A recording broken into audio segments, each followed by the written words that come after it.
Hi, I'm Mrs. Green. Thank you for watching this video as your second part of orientation. I know schedules are busy and hectic, so I just appreciate you taking the time to watch this. We are going to go through a lot of differences that have happened just with some updates in courses and what can be expected this year at FEA. Just a brief little bit about me. I have been teaching online for 10 years. I taught in Texas online before we moved to Arkansas and started teaching here. You may recognize my husband. He had the Balfour business right next to your salon. I have been teaching 23 years, so I feel old and experienced, which it can be a good thing. I have also been an online student, so I do recognize some challenges with sitting in front of the computer with that. I have two boys. I've heard everything. You cannot tell me anything I haven't heard, SeAnna. I can't wait to just talk to a girl sometime, so it'll be fun to work with you. Okay. Our principal is Miss Cook. She's the same principal from last year. Miss Colvin is still our counselor. Mr. J is doing K through 12 art, but he also sets up all of our field experiences. I know you have a busy schedule with gym, but maybe every once in a while you'll be able to make one. Miss Gibson is our special education teacher if there's ever a need for that. Miss Whittle is going to teach music in the spring. She's been the music teacher with FEA for a few years now, so same teacher if you had her last year. We do offer guided study, which I know that you probably won't be able to come to. It's a come and go kind of thing from FEA, 8:30 to noon on Tuesday, Wednesdays, and Thursdays. It's kind of like a study hall. Teachers are there. We're there to help you and work through some things. And then there's clubs. Again, with your schedule, you probably won't be able to make them, but a counselor's club is bi-weekly from 12 to 1. Art club, and Mr. J kind of changes it up and does other activities from 12 to 1, and then in-person PE from 9 to 11, which I don't think you'll be able to do. There was a survey sent out about the in-person PE. Let me go to that slide real quick. There we go. Where you can do either the online art course for PE and art or come face to face. And if you haven't filled out that survey from your email, please just go ahead and do it. I know being a gymnast, you're at the gym all day and probably can't do the face to face stuff, but I'd like to have a recording of that on the survey. I am your PE teacher, and so something different from last year when you had Coach Kate, I have taken out the DBAs for PE and the module assessment, just because I've never been in a PE class where you have a written test at the end of a unit. And so I just kind of thought focusing on the activities for the health awareness component and making those little short videos where you're showing me different PE skills should suffice for that. Okay, bear with me while I go back to the slides I skipped. This is just a little bit more about guided study and how to be prepared. If you ever do want to come to guided study, if your schedule allows it, just email me and let me know, and I'll go through with you how to prepare for that. So the lessons per week, we are going to have about 3 language arts lessons a week along with your Lexia goals. So I'll send out information when it's time for Lexia, but you still have Lexia that you need to do. In math, we're going to have 3 or 4 math lessons per week, along with 2 passing 2 iReady lessons. So for example, for that, if you start math and you do a math lesson on Monday, a math lesson on Tuesday, a math lesson on Wednesday, you could do iReady on Thursday and Friday. If you happen to have to do math Monday through Thursday, then you can do iReady both lessons on Friday. PE is one long lesson that's broken into segments. So you have part A in a lesson, part B, part C, and it's really designed for that one lesson to be stretched out over the week. Nobody wants to sit and look at 25 slides and try to do an assignment after that. That's exhausting. So just when you get to the end of part A on Monday, take a break, do part B on Tuesday, take a break. For science and social studies, there's 2 or 3 lessons per week in each one of those subjects, and art has 1 lesson per week. Again, they are long, so break it into sections, and then occasionally there might be 2 assignments due in a week. And I just talked about these. I will send out information about how to log into these and when to log into these when it's time. We talked about that. Okay.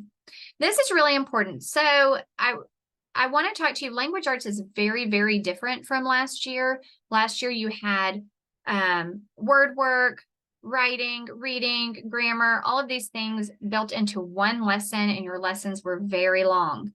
This year, they have rewritten the courses, and they are in a predictable pattern and organized differently. So the very first lesson after your pretest in every module is word study. That's where you talk about prefixes, suffixes, spelling, those kinds of things. Then you have ready to read, text time, a grammar lesson, and then a writing lesson. So instead of it all being combined all week long, they put all of the word work together, all of the grammar together. The unfortunate part is they put all of the writing together, and that should never happen. You should never, ever sit down and in one day go through the entire writing process. So with lesson 5 of every module, it goes from the pre-writing phase in writing all the way through to the final draft. I would like you to spend 3 or 4 days on that one writing lesson. So on the first day of your writing lesson, you're doing the brainstorming, the pre-writing, maybe the graphic organizer. On day 2, you can do your rough draft. And then on day 3, you can do revision and editing of your rough draft.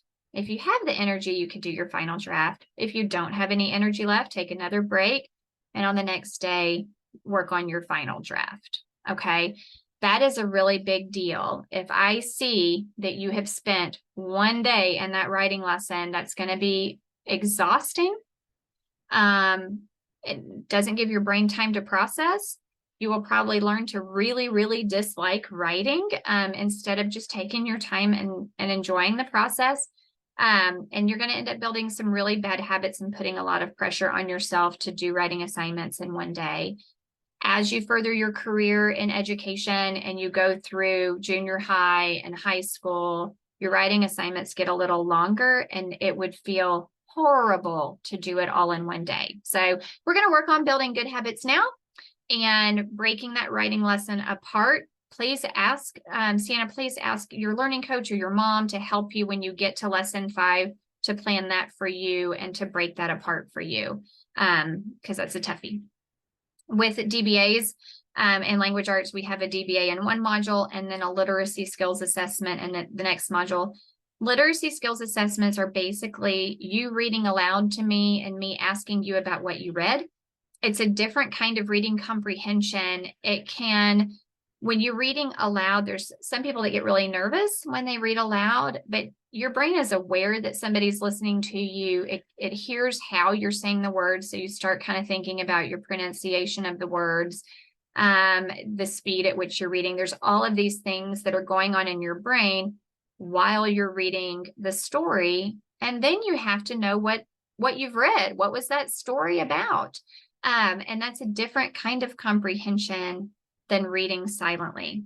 The only way you can prepare for a literacy skills assessment is just to practice reading aloud every once in a while. So maybe when you're at the gym, you go to the quiet corner, the stairwell, wherever that you guys go for a quiet time, and just practice whisper reading to yourself. Or if you're at home and you're reading a book before bed, whisper read to yourself, because that will prepare you for a literacy skills assessment.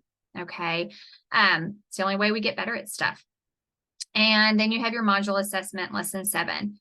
So your language arts is set up like this. I suggest doing your pretest and word study all in one day, because pretests don't count towards your grade.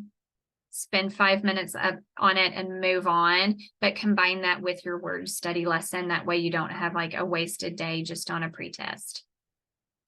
Okay. Also your math, I did not put a slide on here. Your math is only 5 slides long this year, which means the practice component of your math is super, super, super important. So please come get a packet from FVA. If you cannot come up there to get a printed packet so that you can do your practice work, let me know an address and I'll try to see if we can mail it to you.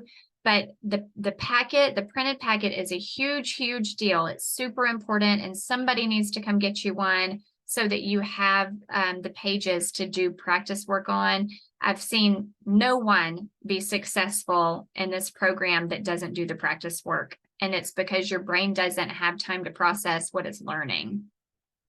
Okay, supplies that just make life easier.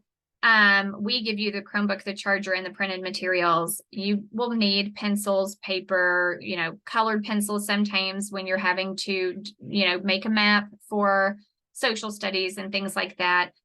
Earbuds and headphones they don't have to be expensive. I think I picked some up from Office Depot for $10 for my boys, but I think they're even less at Walmart. And they can just be the plug-in kind, not expensive ones.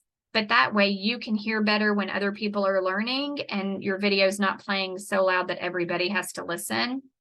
A mouse if you want an external mouse, and then that's optional, obviously. Binders to put your printed packets in, and the second semester for math, you'll need a protractor for a few lessons. In your printed packet, there's one you can cut out, or you can go to the dollar store and they usually have them there. So learning coaches, I know we've had some trouble with figuring out who's doing what. I have not met you guys or talked to you yet, so I don't know what mom is in charge of, or what your learning coach is in charge of, or where you are on which day. So this is why I want somebody to schedule a check-in time, or help SeAnna schedule a check-in time with me so that I can figure out some of the scheduling things. But daily, check your emails at least twice a day. I email all the time.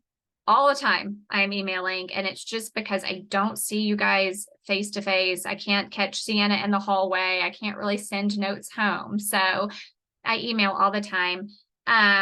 It is the learning coach's job to assist with the lessons. At 10 years old, no one is ready to be responsible for their own learning.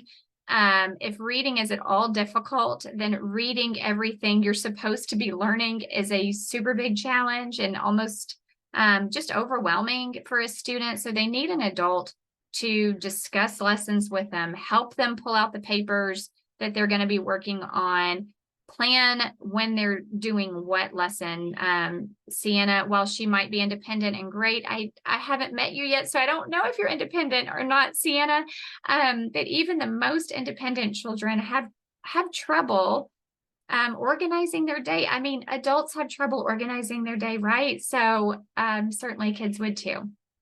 And then help SeAnna reach out to me if there's trouble. So y'all don't have to teach her anything. The adults in her life are not having to teach her a concept, but the trouble is she might get to something where she's stuck and then not even know how to email me or how to reach out, or if she really should, or she might just think it's easier to avoid reaching out to me than having to do it. So that's something that she might need help with until she gets used to me. And so communicating with me is a big deal. Helping her sign up for a Zoom is a big deal.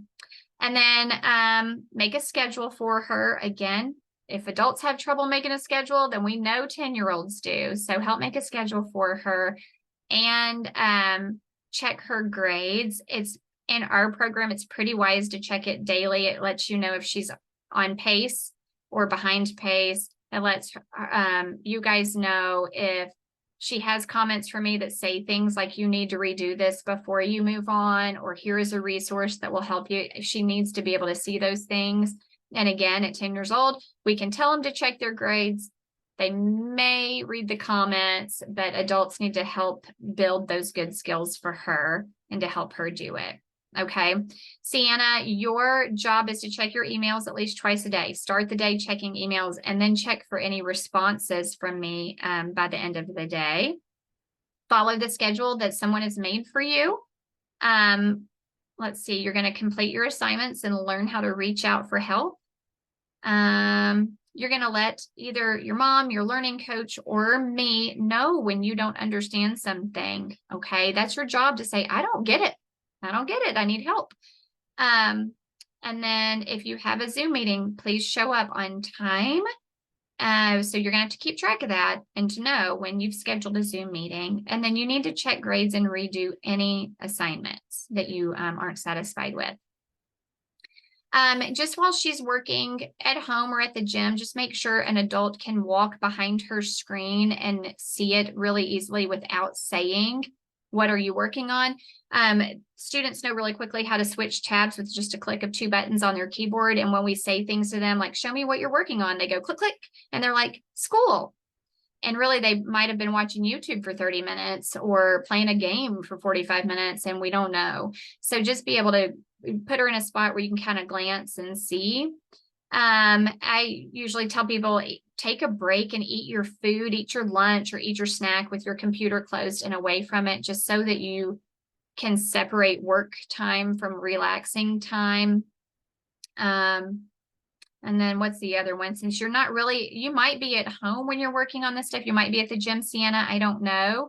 But when you are at home, it's fine to go into your bedroom to read a story or to concentrate on something, but don't spend the majority of your day learning in your bedroom. It's isolating and can be really depressing. And whatever you do, try not to do your homework on your bed. Your brain has been trained for years to go to sleep on your bed. So if you try to do your homework on your bed, you're most likely going to fall asleep. Okay. If she wants to redo anything, or if she sees that black arrow in her grade book with me telling her she needs to redo it, if she sees the black arrow and I tell her, you need to redo this assignment, I've reset it, then she doesn't need to email me. But if she takes a quiz and she fails it and she wants to go back and do better on that quiz, which, SeAnna, you should. If you don't do well on a quiz, I want you to retake it. But she will have to email me the correct answers to the quiz before she retakes it. That teaches her to go back into the lesson and really search for the correct answer. And really, it teaches her to go back and try again with learning the information. This is also located on the landing page of each course, so you don't have to memorize it. This is the kind of feedback you'll get, and adults can see all feedback. You can check it every day. Anytime you see in her grade book that there's a little speech bubble comment box, click on it. I've left some feedback. It might look like a rubric. It might be typed out. It could be a fun little GIF, or it can look like my mean face. This was me with brown hair a couple of years ago. Anyway, for some reason, the computer screen always freezes on my mean face. Even if I start off smiling and I'm like, okay, record, it comes out like this. So even if I look mean, I'm not being mean. I promise, click on it, listen to me. I am not leaving any sort of mad or angry feedback, but my face will always look like I am. Sorry about that. I've worked on it for years and it has not changed. The camera is not my friend. Printed packets are available. Remember, if somebody can come by FVA just anytime during the day, Mondays through Friday, 8:30 to 3, great. Our secretary will just hand one to you. You will have all the printed packets you need, along with a math bag that has multiplication flashcards, dice, and a deck of cards to play multiplication games with, because I'm going to ask that SeAnna really be working on her multiplication facts so she can have them memorized before the winter break. She should have been working on it in 3rd grade, but this is the year we actually use those multiplication facts a lot. So we actually really need to work on it. The best way to do it is with old-fashioned flashcards, which are in the bag that I'm going to give you, and you can memorize a chunk at a time. So you can take out the 3s and just work on your 3s and memorizing those. And then when you've got it down really well, then add in the 6s, because those are just 3s doubled. And so then you can work on your 3s and your 6s. And when you have 3s and 6s down really well, then you can maybe start on the 2s and do 3, 6s, 2s. And when you've got all that memorized, add in the 4s, because those are just 2s doubled. So you want to work on it in chunks and then add to your facts. Okay. So please just make sure when you come pick up the packet, you get the math bag. Let me know if you were unable at all to come pick it up in the next week, and I'll figure out how to get one to you. I did not get a picture of Sienna at the ice cream social, and I haven't seen her. I haven't made sure that she's alive. I'm just kidding. But please, will you email me a picture of her? It can be just a real quick one taken with a phone, but I just want one of her face. I'm trying really hard on my end of things to make it more personal when I am giving feedback. And the way that I'm going to do that this year, one of the many things I'm going to do is hang their pictures in my office at school. I have a 4th grade bulletin board and a 5th grade bulletin board, and I want just pictures of their faces so that when I give feedback, I can see who I'm talking to. They see me all the time when I give feedback. I just don't see them. And especially with Sienna being at the gym and not being able to come in, I'm not going to get to see her often unless she's needing help or going, working on a DBA. So please just send me a real quick picture of her face, nothing fancy. Nobody's going to see it but me. If you have questions, please email them to me. I am here for you. I am supporting you. We are all working together as a team to support Sienna. So we're going to talk a lot. I email a lot. You'll get used to me, I promise. But if you have questions, please, please, please reach out and ask me so that we can start the year off really strong. I look forward to working with all of you, and I hopefully will see you soon.